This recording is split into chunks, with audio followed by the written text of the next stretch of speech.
I want my baby back, baby back, baby back. I want my baby back, baby back, baby back. Chili's baby back ribs.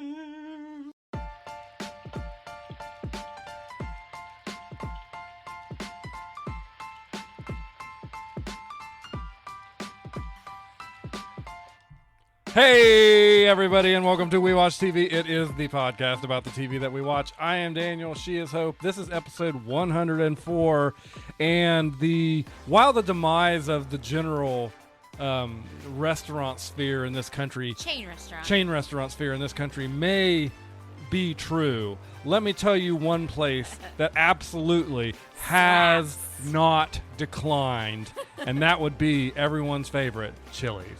I can see why Michael Scott liked to host the Dundies at Chili's. Top tier. Top tier. Just like between my last time to be at places like Outback, I'm not to name names, but Outback, Olive Garden, all of those places, Chili's. You're fancy like Applebee's. Chili's, Applebee's. Chili's just smackdown. It really absolutely, like, it's embarrassing that we would even put these restaurants in the same category as each other. Well, we went to Chili's after we spent a tedious amount of time searching for some new glasses for myself, and we had plans. We're going to go to Chili's after, because it's been all over our TikToks. Like, everybody's been eating at Chili's, and it has been a long time. And I would just like to call you out slightly. I used to always want to eat there, like in college, and you hardly ever wanted to go there. And then even in adulthood, you were like, I can explain that. Like, I want to go to like Outback. So in college, you can explain. College, I can explain. College, I can explain, because the Chili's where we went to college was at the mall, which means you had to go downtown, you had to park in the parking garage, you had to walk through the mall, whereas all the other restaurants were just up the hill, and you just had to drive to them, park in a parking lot, and so it was a whole parking ordeal. In adult life, though, you would always want to go somewhere else, and I think it's because you didn't go out to eat as much as a child. No, so never. Anytime Daniel goes out to eat, like it's almost refreshing when I see you not order a steak. He's like, he must have a steak. He must have a steak. He must have a steak. And yeah. I think I've grown in my steak to the point now where I know what places I can get an actual good steak and what places is just not. Man used to order a steak at Olive Garden. No, it wasn't a steak. The mixed grill. It was the mixed grill. It was an epic. It was still a really good meal. Hannah. You guys are Hannah's weird. on my side here. The mixed grill was good. I just think you guys were just desperately starved for good food. I don't know what was going on. Oh, I mean that. And Olive Garden, I feel like I still am a team of the OGs. I don't want to eat inside of Olive Garden because I do not feel like I am family when I am there. I like to get Olive Garden to go and eat it at my house. The quality of food at Olive Garden has become takeout. Yes, but their cheese ravioli is still top tier, but and I still love But their I will show up to breadsticks and Chili's their for those salad. cheese fries. Absolutely. Again and again. Applebee's, I'm with you there. Not good. Outback, never was not either. good anymore. I feel like I used to love Applebee's, and I do think their menu has changed a little bit. They've kept some stuff, but there has been a definite decline. But I think it's a little bit of, growing up, taste changing. I think Outback has actually declined. Please don't sue us. No, I agree. Like, it's just not as... The last couple times I've been to Outback, which is not a lot, but I felt like as soon as I sat down, I got my bread, my appetizer, and then 2 seconds later, my entree, and they were just trying to turn over tables, which I know as a server, you want to get people in and out, but, like, I need a moment to breathe. I don't feel like if I go to a restaurant where I am seated and have a waiter, I expect to be there for at least an hour, if not longer. And we tip well. And so. And when I end up at those places, I feel like they're trying to get me out of there in like half an hour or 45 minutes. And that's just not what, like, if I wanted that experience, I'd just do takeout and go home and eat it. And like I said, we do tip well. So we want our nice restaurant experience, and people should tip their servers. It's a tough job.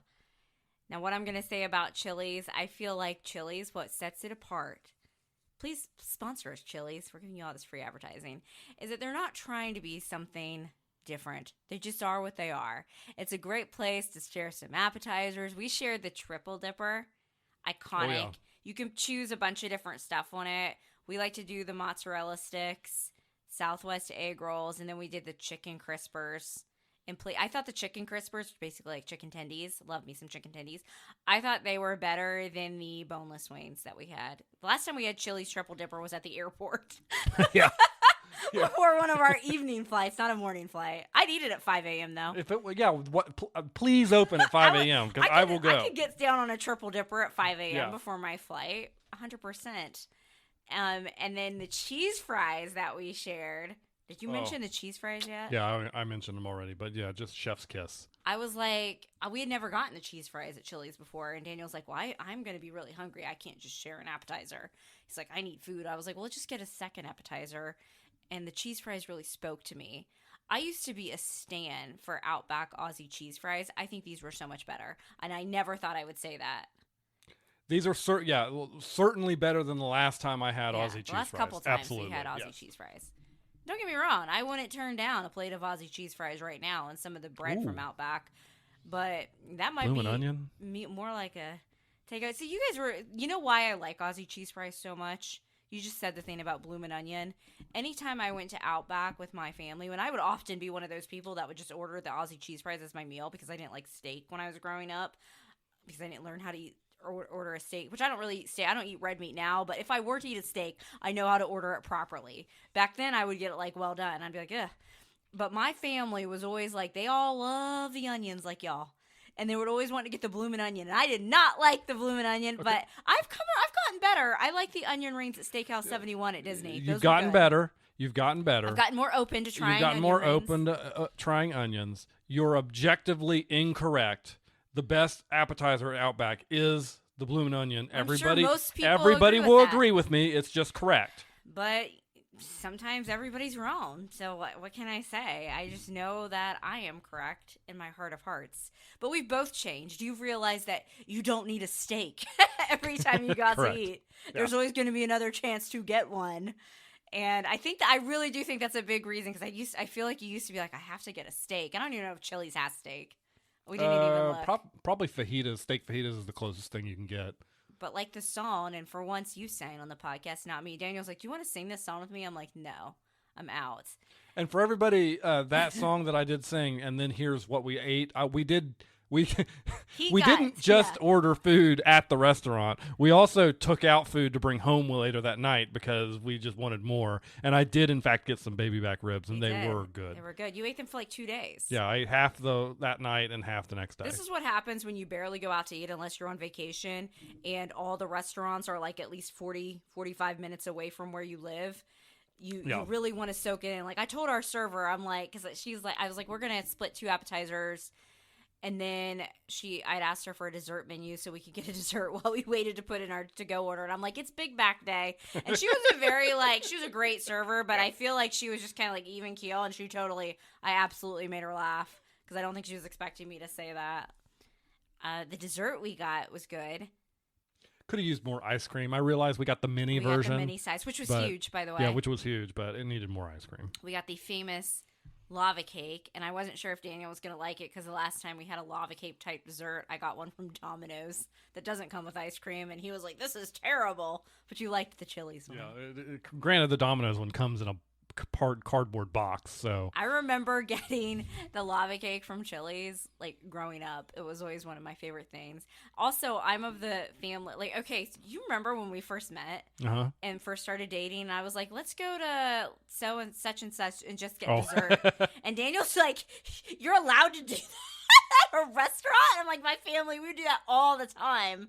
We would just go out and just get dessert or just get an appetizer or something. But we would, and he, like, you were like, you can do that? That was one of the things. Sometimes if I went to Chili's, we might get, like, the chips and salsa, and then we just get a dessert. And I remember getting the lava cake. But I mean, we didn't I've introduced you to so many We didn't things. even get dessert when we went to the restaurant, let alone go to the restaurant just for dessert. Were you a Waters main meal family, or were you an Apps and Zerts family and get what you want to drink? We were get the appetizers, get the entrees, except I am still salty that my parents would choose to get the bloomin' onion instead of what I wanted for an appetizer. But we always did get appetizers. I probably got pop, but were you an appetizers and desserts family? Rarely. Because I always see these TikTok trends are like when you marry somebody, it was like, what did the TikTok say? It's like everybody marries somebody that was an appetizers and desserts family, and they marry the person that was just a waters only at the table. I mean, I don't think I can stress to you enough that we were a fast food takeout, sit on the couch family. I can probably count on my two hands here the amount of sit down restaurants I went to before I was 18. You guys were very like Gilmore Girls, like though in your fast food, like you would go to like multiple places for each person. No, I didn't have that. It was like if Dad wants Wendy's, everybody has to have Wendy's. But I remember when I first started, we would go to like Taco Bell, Arby's, like everybody got, and I'm like, oh wow, this is cool. I didn't know Turns out it isn't so much. Turns out there's this whole like health thing you've got to keep in mind that it's a real bummer because it keeps you from just going to Chili's every day. I think I got a little off track about your steak thing, but going back, Chili's doesn't try to be fancy. It is what it is. It's a lot of bar food, and it's there. It's there to be what it is, and I think that's what makes it so great. Like when I was younger, not that much younger because I didn't eat it one until I was like in college. Because we had to go to Columbus to go to the Cheesecake Factory. I understand that's common in other places. Now that's fancy. I used to think it was like top tier fancy, and now I'm like, okay, their cheesecake is great, but if you hand me a binder for your menu, your food ain't gonna be good. Like, make up your mind. What are you trying to be? And where you were like, Applebee's totally has changed. I don't remember Cheetos flavored foods. Well, yeah, I mean there is that. They still have the chicken fajita roll-ups, which I have not tried since we the Applebee's is near the Target that we go to. That's why sometimes we've eaten there. Because the other Target that we used to go to fell off the side of the mountain, but it's open again. It's open again. Yes, yay! But like I feel like you and I tried to do like our steak and grilled chicken at Applebee's, and that's part of that's on us. Yeah, that should have just stuck with the bar food theme. Yeah. But Chili's, 10 of 10, no notes. The takeout food warmed up well. It was an experience. Especially when you've been eating healthy all week, and then you're like, all right, I've been waiting for this. That probably helped. Give me this mozzarella stick. Let's go. Southwest egg rolls have black beans in them. Healthy, right? It was good. I'm starting to think I've never been to an actual fancy restaurant. I have, and you know what? You've been to some at Disney. The California Grill is decently okay, fancy. That might be the one. I've been to like some fancier than that restaurants before, and I don't like it. Like, give me chicken tenders. Like, I don't like the uppity atmosphere, and I feel like the food is not great, and you can't customize at Super. And I need, which I didn't at Chili's because it's good, it's basic. I need to customize my meals. Like, what if I don't want this side? What if I don't want this sauce that you put on it? Like, ugh. So it's not all it's cracked up to be. That being said, I feel like we were ripping on Olive Garden a minute ago. When I was younger, Olive Garden was our special occasion place. That's where you went. Like, if you had, like, for my confirmation class at church, like, when we all graduated from that, we all went there. Because when you're there, your family. Yes, and it was like and I'm sure it was even fancier for you since you didn't have one close to you, correct? Yeah, probably about an hour. Because when we were talking about how we were just, you could tell it's been quite a couple weeks when we were just the highlight that we're spending this 20 minutes talking about Chili's. Daniel's like, I think it used to be fancier at Olive Garden. I'm like, I don't think it was. I think we just thought it was, even in like college. But everybody talks about chain restaurants not being busy. I can tell you, we were there at like 3:30 and we had to wait like 20 minutes to get seated. That was wild. It was prom season, but I only saw a couple prom kids. I feel like Chili's isn't a prom date place. But like maybe Outback Olive Garden might be the more go-to for that, but you know what? Whatever. Awards, yeah, that's true. The prestigious Dundee Awards. I would have rather eaten at Chili's for my prom. Like, we went to this local Italian place that everybody goes to in Parks, not the Olive Garden, a little more upscale than that. I went there for 2 of my proms, and then another prom that I went to a restaurant that no longer exists on the riverbank.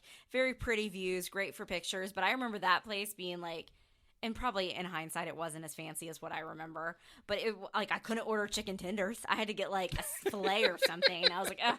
Like, I think especially high school Hope, I would have been like, give me the triple dipper in my prom dress. I'll just put a bib on. Hope's red line for is this place fancy or not is, does it have chicken tenders on the adult menu? Tenders. Yes or no?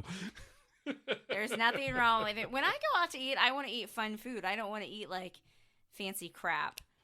Well, listen, everybody. We won't bore you too much more with this, other than to say that we have a feature called Fan Mail. If you look in the description of the podcast episode, you'll see a little link there at the very beginning that says text us, and so reach out and let us know what is your favorite mid-tier chain restaurant. Are you a Chili's stan? Do you want to come for us for talking about Outback? Are you team OG's, Olive Garden? What's another one? Applebee's. Logan's is big, I think. Texas Roadhouse. Everybody around, which we don't even have one around here, but everybody around here likes Texas Roadhouse. There's one in Huntington. I meant in our immediate area. No, I mean, we don't have any of these things in our immediate area. We have B-dubs, Buffalo Wild Wings in our immediate area. I guess it's bar food, kind of like Chili's to a certain extent. I don't know. I just don't think about it the same way.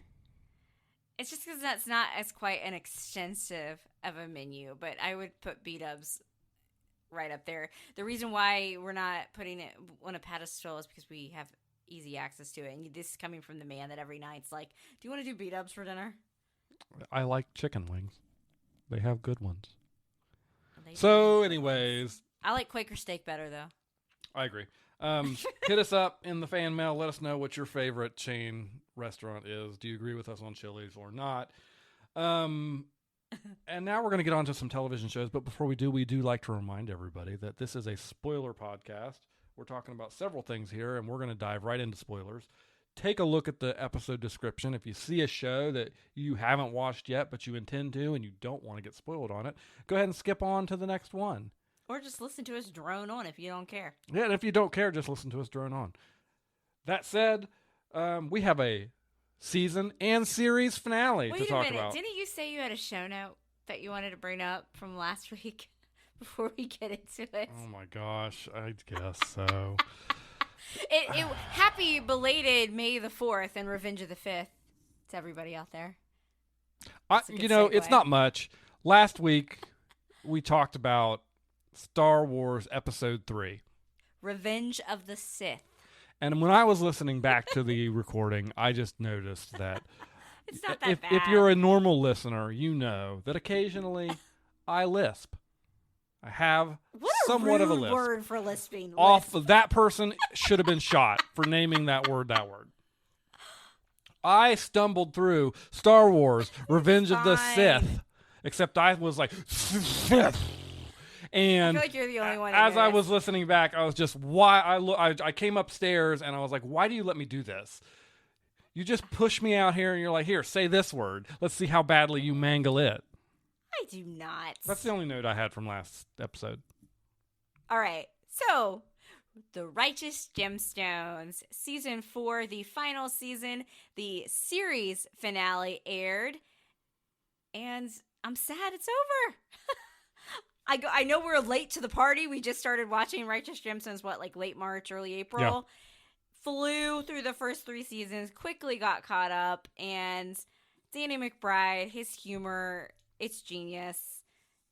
No notes. Love it. I'm going to miss this show, but at the same time, I understand when people want to call it. If you think that's what you got creatively, that's better than beating a dead horse and exhausting a show to no end that by the time you try to do a series finale, it sucks or everything that you had worked through to that point doesn't make sense anymore and it tarnishes everything forever. Looking at you, How I Met Your Mother, worst finale ever.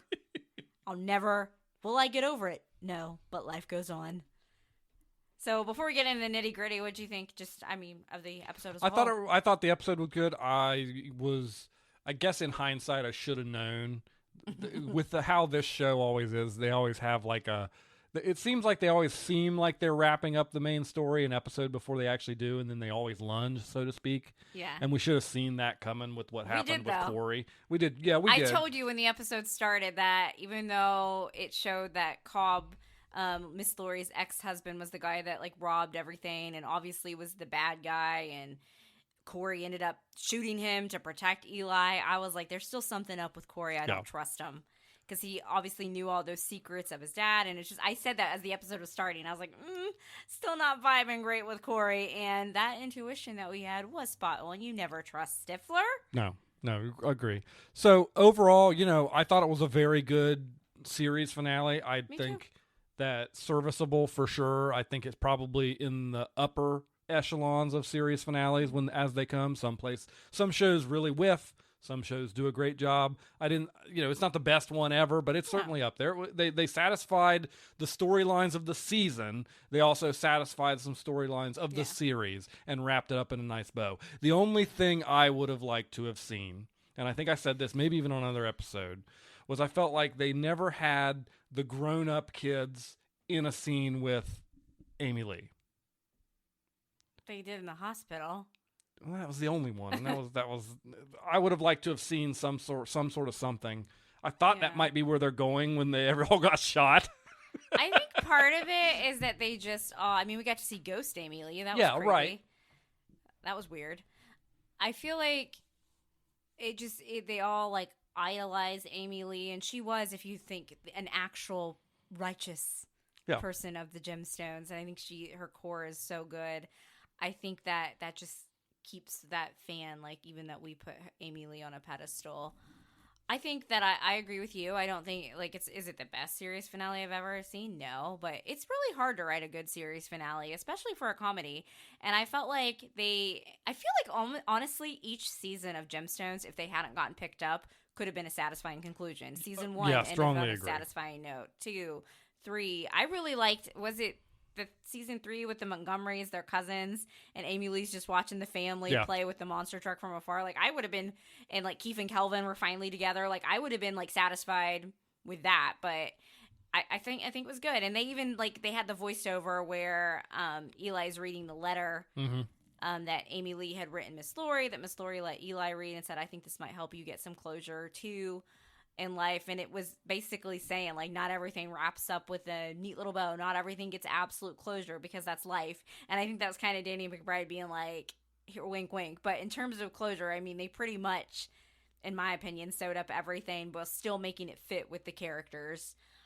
I did get my Keith Kelvin wedding. And I don't think it really felt rushed at this point, because when you know. And there was clearly a bit of a time jump. Yeah. It did get a little dark. I was a little worried. At one point I was like, oh my gosh, is Danny McBride going to actually kill off the Gemstones? So basically the episode begins with the fallout of the events of the previous week of Cobb coming out, like trying to basically capture baby Billy and Eli, Corey saving the day. And it's basically the fallout from that. And they're talking about like how Corey's been real depressed because, ultimately that was his dad. So the kids are like, let's invite him to the lake house. And then they also give Eli their blessing. I'm not going to say how they said it. Yeah. To be with Miss Laurie or any woman if he wants. Pursue Miss Laurie or any woman. And that they're going to be cool with it. But Judy says, if you get an STD, I'm not going to, wipe down there for you, Daddy. Like, it's just... I don't know how the actors. I feel like you're gonna miss Judy. You're gonna miss Judy the most. Oh, 100%. I love me some Judy Lee. No one crashes out better than my gal Judy. Just in her delivery, I don't know how Edie Patterson delivers the lines with an absolute straight face. I even saw that interview that you sent me where they were like, "How would Judy respond to the situation?" Yeah. And she just went into Judy's voice and just did it. No laughter, nothing. It was so good.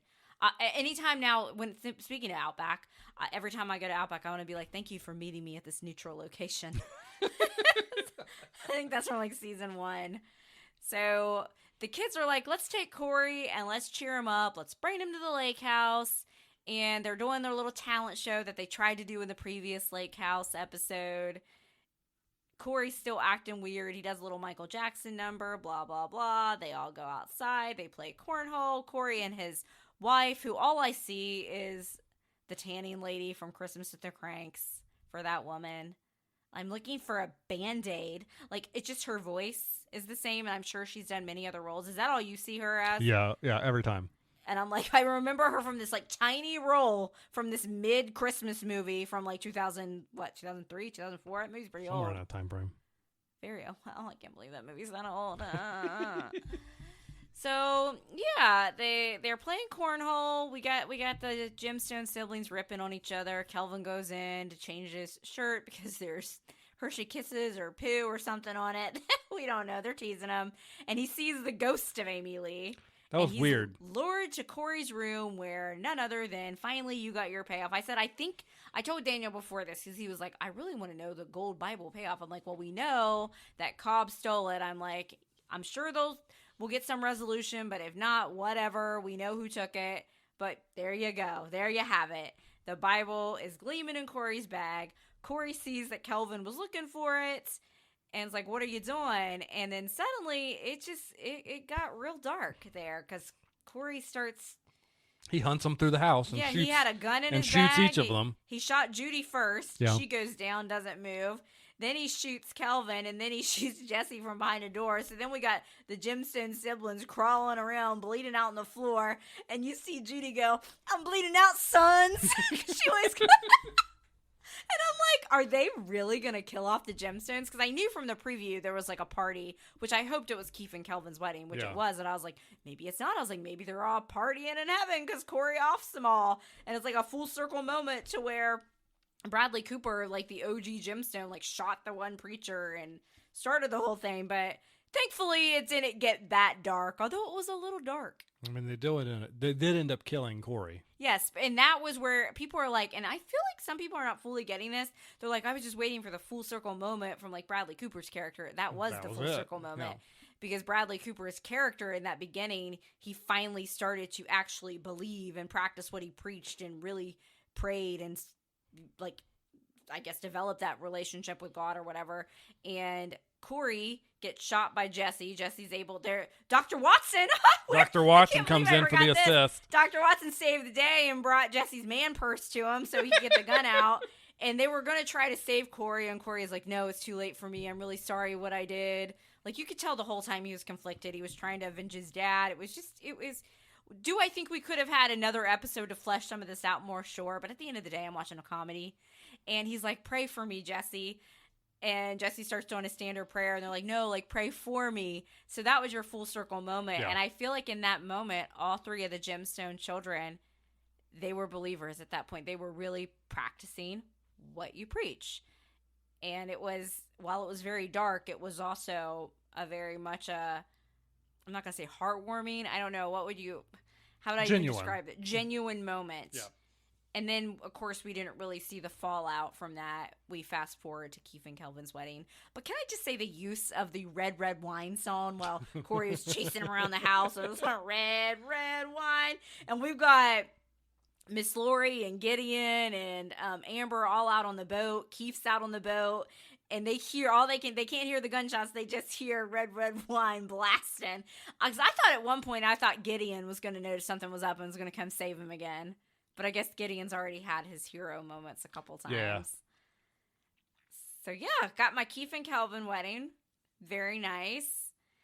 They've prepared their own vows. What do you think of the little handshake? And the light of praise. That's my brother, dog. I love how Judy and Jesse were both so happy for Kelvin, though. And you can tell that they're always going to rip on each other. But there is genuine love amongst the siblings. And I feel like we've seen that even in flashbacks of the kids when they're all kids, which, again, those kid actors are fantastic. Baby Billy's storyline. I would have liked to seen him, like, go to our favorite Aunt Tiffany and be like, I'm going to be a family man now. But yeah. I think for the sake of time, they had to fit it in. He was about to film the final scene of Tingus. And then he realized after his probably, honestly traumatic experience that family is what does matter. So he quit the show, even though it's going to cost my nieces and nephews millions of dollars. Baby Billy's done with TV. I do think some of the brevity in that probably came from Walton Goggins' like limited schedule because he had just come off White Lotus. Agree. And so they were trying to work him in as best they can, but I think at the end of the day, they got out of him what they needed. I would have liked to seen one more, like, reprise of, like, Mama told me not to, I did it anyway, misbehaving. I guess technically I got that, though, this season when Keith was wearing the Amy Lee clothes and crawling into bed with Eli and Miss Lori and was like, Mama told me not to. Like, I guess that was my version I guess that's of the song for season 4. Well, you got his Tingus rap or whatever that was. They solved the Simpkins thing. He and Jesse were going to duel. He screwed up. Jesse decided, I don't need the glory because I know I'm better than you or whatever he said. It's just, I feel like Jesse's journey was, honestly, this season was learning that you don't need to have the glory. You can still be a supportive person. But I still think it was funny when Eli was like, you've done such a great job with your kids. Look how great Gideon turned out. And Jesse's like, are you just saying that because Gideon turned out better than I was? I'm like, that's why you have Pontius. And I think they sewed the Pontius. Like, it was very, like, subtle. I don't think they were ever going to focus on the kids as much as we would have liked or wanted. But when Gideon kind of showed up with his friends and the skateboard skills, that was Pontius, like, respecting his brother again. And then you do see that clip of Gideon not necessarily preaching, but maybe like a skateboard version of whatever Keith and Kelvin did in season with the buff guys. So, yeah, I enjoyed it. The Dr. Watson, you want to go back to that? You didn't get to see them fight, but we ended up, like, he and Dr. Watson and Judy had some sparring, but they're more like, and they both love I think BJ. they're good. They're good now. I think they're good now. So she caught him out. BJ goes over to visit Dr. Watson with his new person that he's helping, and Dr. Watson is acting just like Judy would, turning around, scrubbing the plates, and Judy's just basically like, I've been there before, I've done that. It shows she's had some self-reflection. Yeah. Now, so the ending, Eli and Miss Laurie, are you happy? They presumably ended up together after some time had passed since Corey's death, all of that. It doesn't bother me. It doesn't bother me either. No. And I don't think it would bother Amy Lee. I think that ultimately the kids realize that they want their dad to be happy. I think what this season was you can move on and also preserve the memory of somebody. Exactly. And I think they had always all put Amy Lee on this pedestal, but they were all stuck in a point in their lives, and they're able to carry that memory, but also, move forward as well. And I think if we got another season, I'm sure they'd be up to their same old shenanigans, but it's good. I really, like I said, I really like the way that finale ended, and I think writing a series finale, especially for a comedy, can be one of the most difficult things that you can do as a writer, because it's so hard to get it wrong. I think sometimes where, as much as I love Parks and Rec, I think the shows like that where everybody's dreams come true, and either I think Leslie or Ben, I don't know, they were indicated which one of them. Which one do you think it was? I think it was Leslie. Know. Probably Leslie. That was probably going to be the president. Yeah. Like, that's just so unrealistic. And this just kept it into the realism within the realm of the show. Right. Is there anything that you would have liked to have seen from the finale? No, other than the Amy Lee with the adult actors, kids. That's the only thing that I feel like we never really got them interacting in a scene.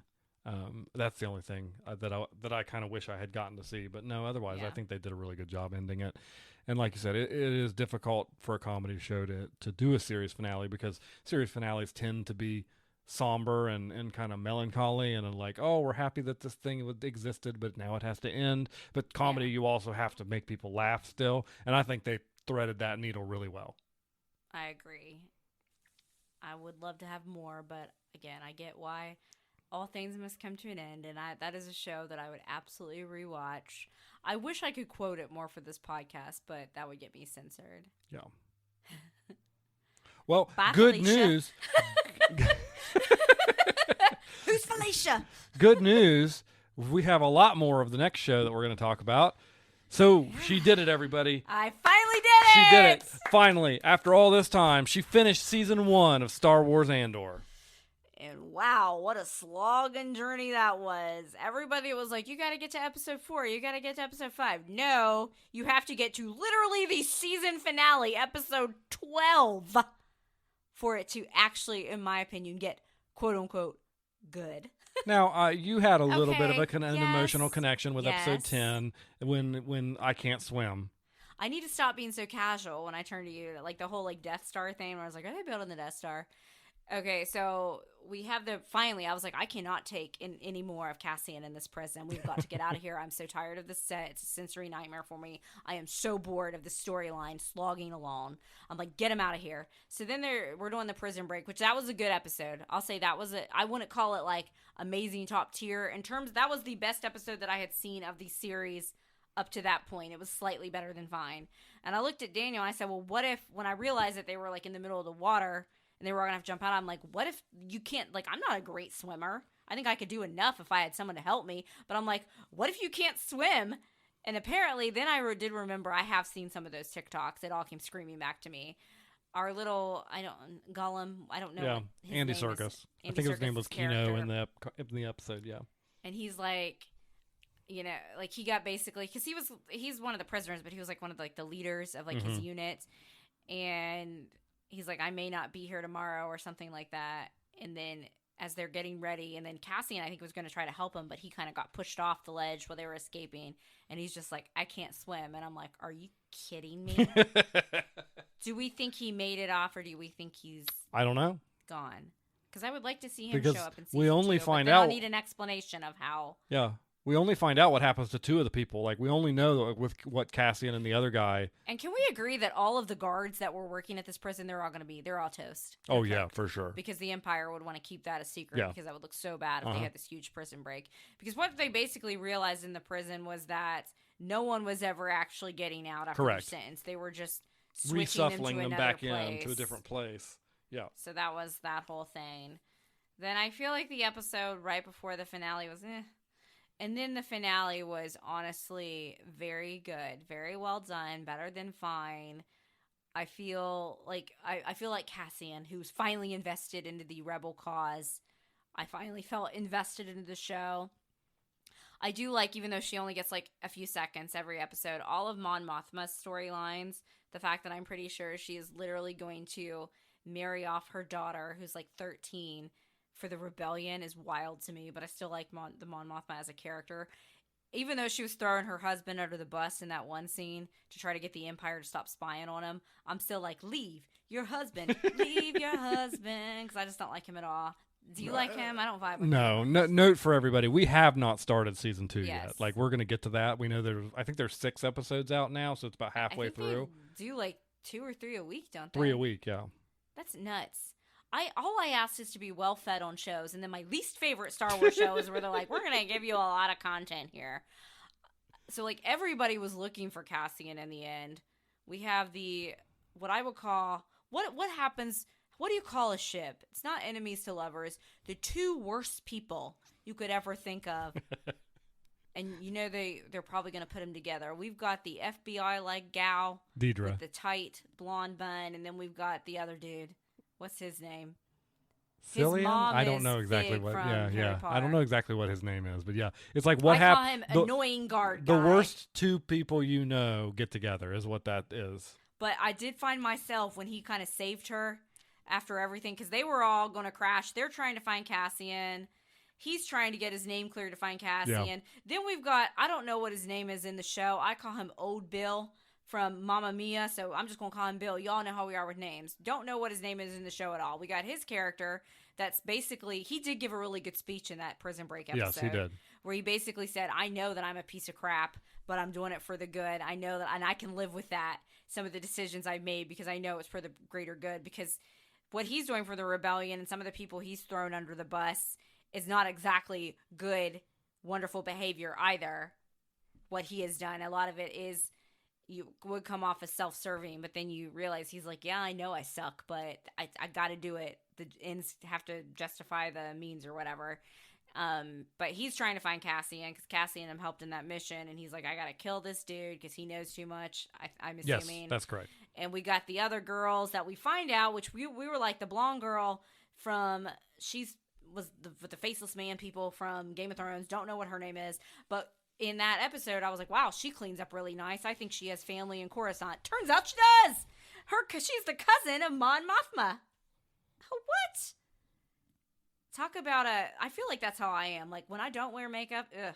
And when I put makeup on, I look like a totally different person. She just looks like completely different. Do you not agree? No, yeah, she yes. Your yes. actual answer should have been like, you look great without makeup, Hope. You do. Okay. So we got all that going on, but they're trying to find Cassian too. I don't know. Are they trying to find him for Bill or for their own purpose?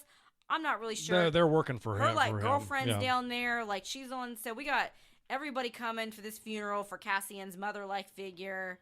Who's that? What is her name? I call her Aunt Petunia, because wasn't she in Harry Potter too? That's Correct. It's my names. So we got them all trying to convene at this one spot, and all the tension comes to a head, and you start to see which she has this final speech from her droid, Cassian's mother. I'm just going to call her his mother because basically she raised him. Yep. And she's she's like, we've all sat around, we've all done our job, we've done our day-to-day stuff, but they're still out there. They're not stopping. And literally I looked at you and I said, F the Empire. And what did you tell me? That the original recording was exactly what I said? Correct, yeah. And then they changed it to Fight the Empire. Fight the Empire. Because Disney edited it to Fight the Empire. If you're going to market this as your adult type of Star Wars show that's sort of like Game of Thronesy in a way that's more adult, more mature, but you can't say it. That would have packed more of a punch than just Fight the Empire. You can't say the F word in the Star Wars. Why you can't say the F word? Anyway, listen, I'm just parroting. That was a great scene things though. that Star Wars fans have said. There are Star Wars fans I've seen on the internet that are upset that planet that they're on, Ferrix, uses bricks because they've never seen bricks in Star Wars before. So therefore, Star Wars universe doesn't use bricks. Every planet is different in Star Wars. I'm just telling you the craziness of some Star Wars fans. The craziest thing ever about Star Wars is that when it began, Luke was wearing like a bathrobe and that became like the official like uniform of the Jedi. Anyway, he was already dressed like one. Like, and I always assumed he was just wearing that because they were like kind of poor, right? Like, yeah, like the bathrobe Luke.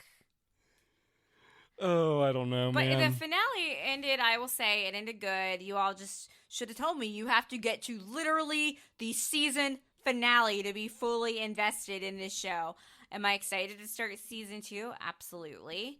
I do think now that Cassian has a purpose, it's going to be better. I'm going to need the pacing to improve a little bit. I did find in that part where annoying security guard guy saves Deidre, their FBI type gal, even though both of those characters are vile, I was like, now kiss. So I did find myself like rooting for them. I'm excited to see Ben Mendelsohn's character show up. Yeah. Don't love it that they had to recast Bail Organa because I literally looked at you. I was like, when's Bail Organa going to show up? And I guess he does, but the original actor supposedly had another commitment. So they have Benjamin Bratt, the guy from Miss Congeniality, who's looking old, by the way. I guess that movie's old. Yeah. Those actors do like look similar. I would have rather had the original one because he showed up. Everybody he showed up in Obi-Wan. Yes, everybody would have. But if he's got a conflict, he's going to conflict. And if the character is a big enough arc in season 2 that it needs to be there, then recast it versus rewriting it, in my opinion. True. It's just I would have rather seen the original one, but I don't know where. I think season 2 could be a little more interesting because we have Cassian's now invested. I just hope that I think what season 1 had was a pacing problem. There were some episodes where I'm like, we could have wrapped this up a little bit quicker. We could have paced it a little bit better. I didn't need 12 episodes. This is where, how sometimes I'm like, I could have used more. No, I could have used less. I could have used it condensed down with each episode to pack more of a punch. I don't want a filler episode in a Star Wars show. And I do understand, like, I really don't like it, the people that are like, oh, it's telling a story, it's laying the groundwork. I understand that. I'm a White Lotus fan. That's what that does. That doesn't mean you're telling a great story. You're not telling it properly. Like, lay the groundwork a little bit better. That's my main criticism of Andor. Can I see why it got some award nominations? Sure. I think the costuming is really nice. I like the little guy's like stupid tie, the little security guard. Cyril, yeah. I like paused it. I was like, I like how they're like just even his wardrobe makes me want to punch him in the face. So, again, like, Cassian's, like, girlfriend, obviously something's going to happen. Bix. I mean, I know she's not his current girlfriend, his ex-girlfriend that they tortured. But I'm like, something's going to happen with her because I didn't hear diddly poo from her in Rogue One.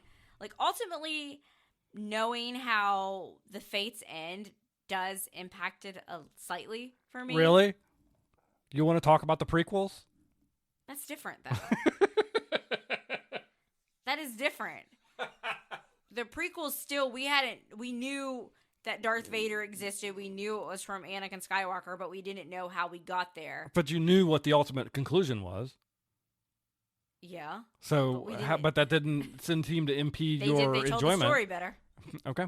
And again, there were characters that we already knew existed that we got to see again in the prequels, and we already knew they were going to like be together.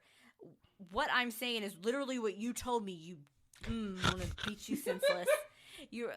Andor, unlike the Acolyte and even Ahsoka to a point, which we know how some of them, it's not taking, there's really, it's less risk adverse because we know what's ultimately going to happen. Right. We know what happens to Andor, and I think it's very different. You're like making like a mental gymnastics like argument with me right now with the prequels because we didn't know what like anything about midichlorians. Say what you want about him. We didn't know how Anakin came to be the chosen one. We got to see his literal childhood. I'm just seeing Cassian a few years younger than I am from how I saw him in Rogue One. You're just seeing Darth Vader a few years younger. Different. I'm seeing him as a literal baby. And then we're seeing how all the things in Senate came to that. Like, they basically told a brand new story. The only outcome we knew of that was that Anakin Skywalker was going to be Darth Vader. We didn't know any other details or anything. Like, we know a lot. Like I'm pretty sure season 2 is going to be the last season confirmed, right? Of Correct, Andor, yes. It's going to go right up to the beginning of Rogue One. So call me a hater if you will. I never said I hated it. I said it's fine. I could keep poking this bear. The last finale got better. Okay, I'm interested in it now. Yeah. I can be a type of person that can sit down and watch something and not just double down on a dislike of it and be like, wow, I looked at you, I said, finally, I can see why people like this show. That's exactly what I said to you. Okay. Boom. I'm going to not poke the bear anymore. Anything? You know what? I'm gonna poke the bear. Oh boy. I guess we haven't gotten to that topic yet. Or you're going to just drone on about Star Trek. We'll get to that in a minute. A different galaxy. Hacks, Season 4, Episode 5. We are halfway through the season. There are 10 episodes of Hacks. Another show I would have liked 12. And that was a tough episode to watch. Yeah, it really was. If you're team Ava, Deborah, at least their connection, relationship, again, not romantic, but just... I felt like we had kind of peeled it back a little bit and we were starting to get some, like we had made some progress in terms of mending their relationship. And now I feel like it's so thrown far back. Ugh. And this time, Ava is the one I'm a little bit more upset with. But yeah, I mean, she was a little bit more of the provocateur in this case. Honestly, when you've been burned so many times, what you going to do? So our whole arc now is network. What are we going to do for the network? The network wants this. They need to get ratings. They go to a focus group. I could never stand to be in a focus group because I would absolutely do what Deborah did and I would absolutely do what Leslie Knope did. I would none of the positives would hit me. I would just focus absolutely on every single negative thing. Like, tell Ron I'm really good at bowling. Yeah. Like, it would not be great for me. Anytime I get some type of, let's say I get like a 98 on like a test, like when I was in school, I'd be like, well, why'd you deduct 2 points? Please tell me what I did wrong and how I can improve. I'm in therapy.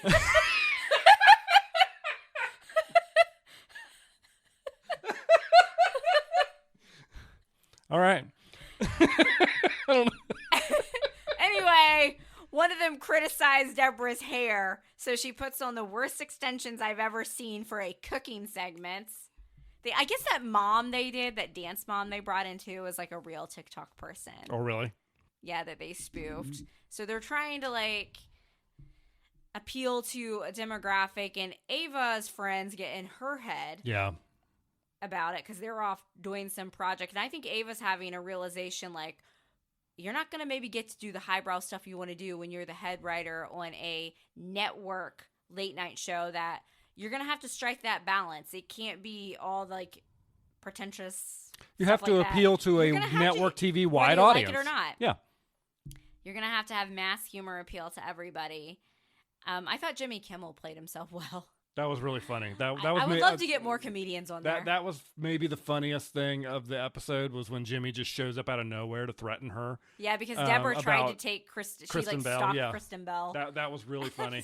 And they probably aren't going to, but I think it would be really funny if they got Fallon and they got Colbert to show up to do similar things to threaten her. I want Conan to show up, since they keep referencing the Conan debacle that we all live life. Team Conan forever, by the way.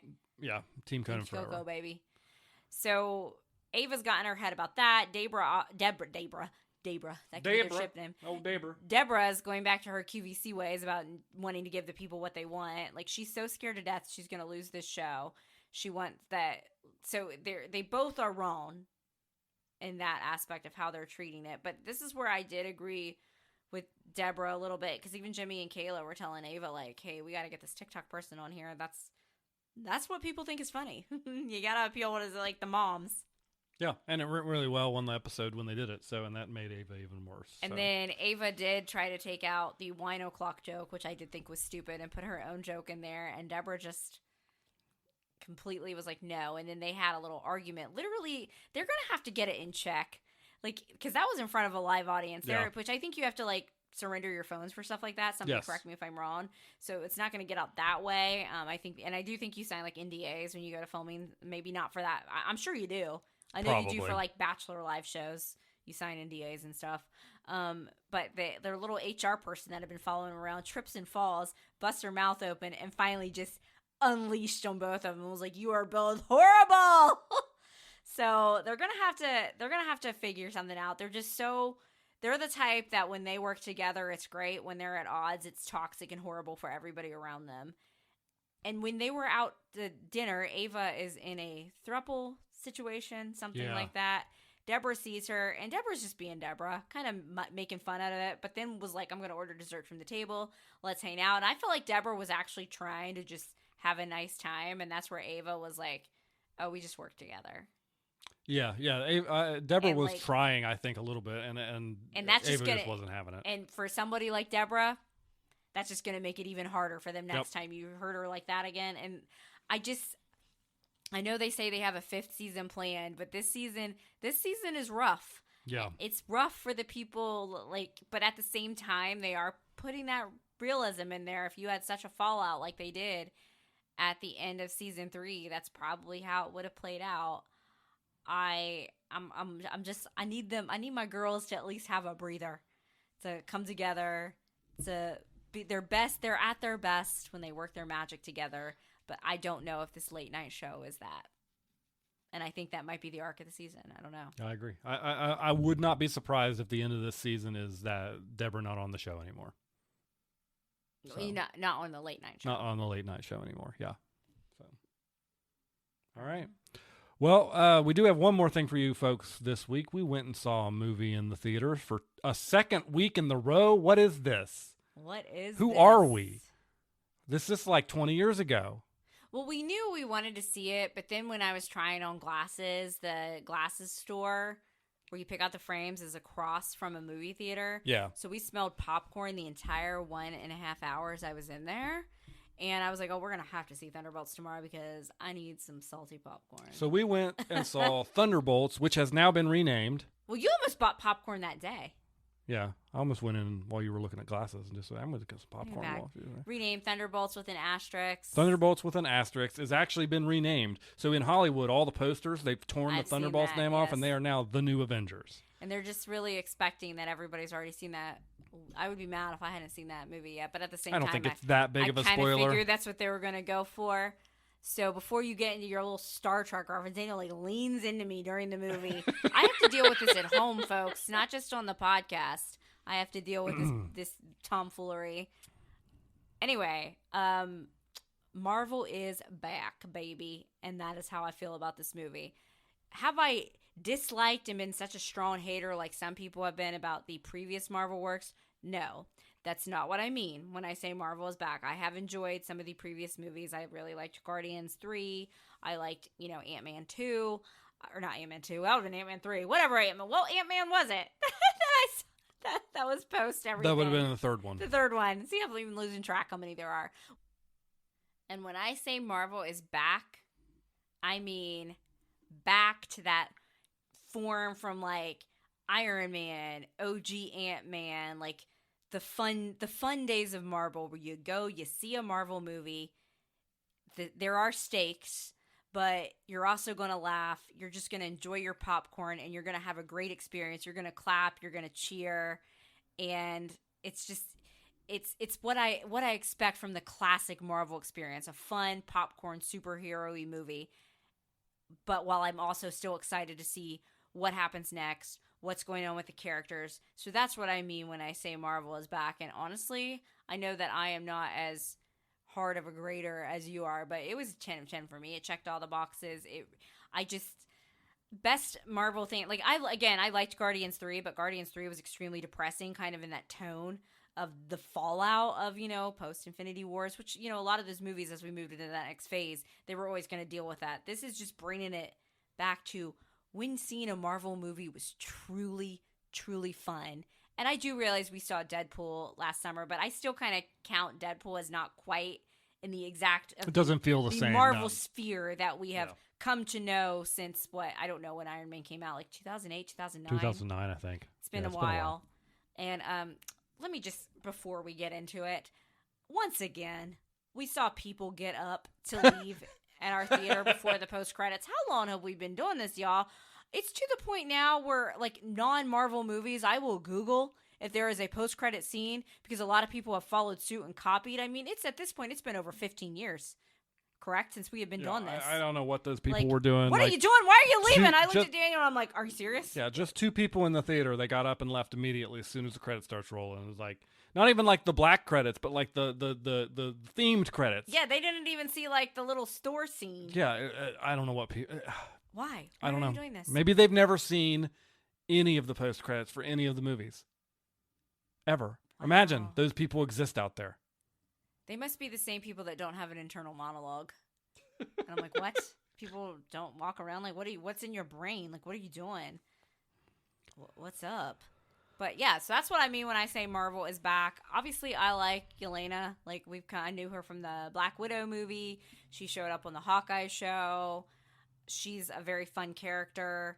I never thought that I would like John Walker because I hated him. You were a notorious John Walker hater. I almost didn't want to see the movie. I was like, ew, he's going to be part of that. And I knew he had been working with like Julia Louis-Dreyfus's character. What is her name? DeValentine or something. Yeah, Val. DeFontaine. I don't know what it was. DeVal. What was it? Val. Just call her Val. Val. We'll call her Val. So I knew like she had kind of collected him at the end. I knew like he was going to be a part of it, but I'm like, ew, he's going to be a main character. Suddenly, and I'm not saying I'm not into him. That's not what I mean. But like, I started to feel for his character. No, I'm into somebody else. Oh. I started to feel for his character, and I actually ended up liking his character and becoming quite fond of him. I didn't really remember Ava very much. She was from Ant-Man and Wasp, I think, which came out in 2018. I couldn't remember what. I had to like Google her when we got back. So basically, I thought it was going to be like kind of like the Marvel's version of Suicide Squad, but I think it's still different than that because I wouldn't call these people straight up villains. In fact, I think most of them are pretty good. Obviously, if you're new here, after Loki, Bucky is like my number 2 in like the Avengers Marvel universe. Hunkaverse. No, I put Wanda up there too. Oh, okay. I like Thirstiverse. I like all of the like kind of, and that's why another reason why I like Yelena and why I liked Natasha too. I feel like I like a lot of like the broken Marvel characters, the ones that maybe have had some gray area to them in their past. The only one I feel like I really, really like, other than that, is everybody knows I'm a huge Steve Rogers, OG Captain America fan. And I believe I already said this on this podcast, but I had an epiphany because somebody called me out on it. They're like, that's really weird that you like Loki, Bucky, and all this stuff, but you're such a Captain America fan because he's just so good. And I'm like, it's because he is purely good. He's not trying to come off as like a righteousness, like I'm so much better, I'm so good. He actually is good in his core, and I'm not seeing through his BS because he's actually good. So that's when I really like why I like Steve Rogers. But pretty much all my favorite Marvel characters are kind of those like Loki, Bucky, Wanda, Natasha. So you better not take them off from me. So it was really nice for me to see Bucky finally on screen for a little bit again. We did not see the previous Captain America movie. I did watch Bucky's scenes in it. We're going to have to go back and watch that. I don't think you need to watch it to see Thunderbolts. And I kind of had somebody... Get that impression. I had somebody like debrief me on it a little bit, like here's what's going on with Red Hulk, up to these events. So I sort of knew a little bit like that, but I don't think it's required viewing. That being said, to go in and see Thunderbolts. So, yeah, the new character, Bob, Lewis Pullman, the son of Bill Pullman, also known as the dad from Casper and While You Were Sleeping, President Whitmore, A League of Their Own. He's in that briefly. I feel like he has cloned his son because they look so much alike, which I thought that when I saw, this guy's just going to have to play Bob and everything because he was already Bob in Top Gun, the sequel. But I thought he was like dorky cute in Top Gun. But hello, just give me like depressed, broken man. Like, you're coming home with me. You've already got one of those at home. I guess I'm just gonna collect broken things. I did not see the part with Bob where the shirt was torn and the abs. I was like, oh, what's hiding under there, Bob? But I already liked Bob before that. I'm still Team sure. Bucky, but I still love you. But I also have eyes. Yeah, I thought it was a really good movie. It was above average for Marvel movies for sure. I think you're right that like I'm not ready to say Marvel is back. I'm not really one of the people that said Marvel was gone to begin with. I think they definitely have been seeking and searching for a little bit over the last few movies and some of the TV shows. Secret Invasion, I'm looking at you. But I just mean the feel. Like, I still liked some of the shows we've seen. I still liked some of the movies we've seen, but it did not feel like nothing has really felt, wow, I just saw a great Marvel movie since honestly, like before Endgame. Like, it was the classic Marvel vibes. That's what I mean by that. Yeah. I understand there are people out there that don't think everything that they've done since Endgame is crap. That's not what I mean when I say it. Okay. All right. The only thing I knock off the movie for, and this, I turned to you in the theater and said this, and so I'll bring it up now, is they completely ripped off Cybok's abilities from Star Trek V, The Final Frontier, with Bob and his ability to show people their worst moment of their life. So he's the superhero that they've tried to build. Explain to the people what Sentry. I keep Val's. You kept calling him Sentry in the theater. It's Sentry. From when I looked it up. What am I saying different? You said Century. Century. You said Century in the theater. Val's trying to make another super serum hero like Captain America, like Red Guardian, like Bucky, but not really to save the world. It's not really to save the world. It's self-serving, and so she's got all these illegal experiments going on, and they're trying. So she gets found out. None of the experiments have worked as far as they're aware. So she's trying to destroy it all, and the Thunderbolts also need to go because they've been working for her. And that's when they find Bob at that place where they thought he was dead, but he clearly had made it through the procedure and turned into this really kind of a quasi like Superman Homelander kind of situation. Yeah. Like a really like powerful. It was giving Homelander vibes for part of it. And so I really enjoyed, the thing I like the most about this movie is the way they defeated the villain, which was Bob. The Void or Sentry, where it's kind of a kind of a tri character there, really. And because they didn't defeat him physically. Say it again. Is it Sentry? Sentry. I don't know. You're asking me how to pronounce something. It's just Bob. It's Bob. Just Bob. But so the way they defeated him was they had to get into his head and they had to find Bob, and Bob had to beat Make it out of the Void himself. But the way he did it was by realizing he's not alone. And I thought that was a really good way to go about it. It was a very good, honestly, depiction of mental health. Yes. Which May is Mental Health Awareness Month, so that really goes hand in hand. But each of them had to go through the rooms, which we had already seen. We actually saw, we did not see Ava's room. I've seen that as a complaint, but maybe we'll get more from her in a future movie. We already saw Walker's fears because we basically find out that after the fallout, if you guys ever watched Captain America, the TV show, he was like briefly the new Captain America, but then he like kill somebody or something? Yeah. And he's so depressed losing that title that he was ignoring his wife, ignoring his baby, and we find out that his wife had left him and taken his son. So that's kind of his worst moments, and where that was happening. We have Yelena's obviously tragic past, which if you've ever watched Black Widow, you have an idea of how the girls, what they had to go through. Bucky's, we didn't see his, but again, we've already seen his trauma through the movies. And they made a joke about it. And Bucky's like, yeah, I've lived a great life. It was a great time for me going through the rooms. And I really liked how they were able to save Bob as well and showing him that he wasn't alone. Because at the beginning, like, Yelena's struggling with, still losing the loss of her sister. Mm-hmm. What do I do in this life? What's the point of everything? What's the purpose? And like when they first meet Bob, he's like, what do you do with the depressing thoughts? And she's like, well, you push it down. Yep. And then later she's like, you don't push it down. You cling to your people. Yeah. And I thought it was a very like well done scene. And for these, say what you want, whether you think, because they turned out when they the whole New Avengers thing is because they ultimately save the day, and Val decides that she's gonna, even though she was trying to get them all killed, Yeah. she decides she's gonna take credit for it, and she announces them as the New Avengers. I do think that they all work together really well, and they're so I feel like the trauma, never underestimate the trauma bond that people have. I feel like they almost feel closer immediately than what it took for our actual Avengers, because it took a long time for our actual Avengers to get close, which of course that's what all those movies were building to, so it's very difficult to make that comparison. And I can see why in the post-credit scene Sam, who is the acting Captain America, is wanting to sue for the trademark. Because I mean, he's wanting to respect Captain America's legacy. I don't like it that he and Bucky are presumably fighting. Like, no, they can't fight. My babies. Well, sometimes people fight, especially the heroes. Because I feel like this is the first time I've truly seen, since the first Captain America movie, a healthy-ish, for the most part, Bucky Barnes. He's fought through some of his demons. He knows what he has to do. I'd like to know what's happening with his Congress career, because I think that's over now. I think that's probably over after he joins as the New Avengers. I think he probably had to give up his seat. Did you like how I totally Leo DiCaprio'd the theater? Robert Zane from Suits. No, we have not finished Suits LA yet. I don't know if we're gonna.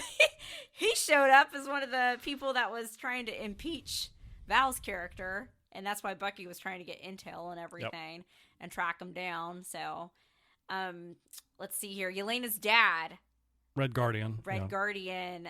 I pretty much cackled in every single scene he was in. He was great. He was great comedic comedy.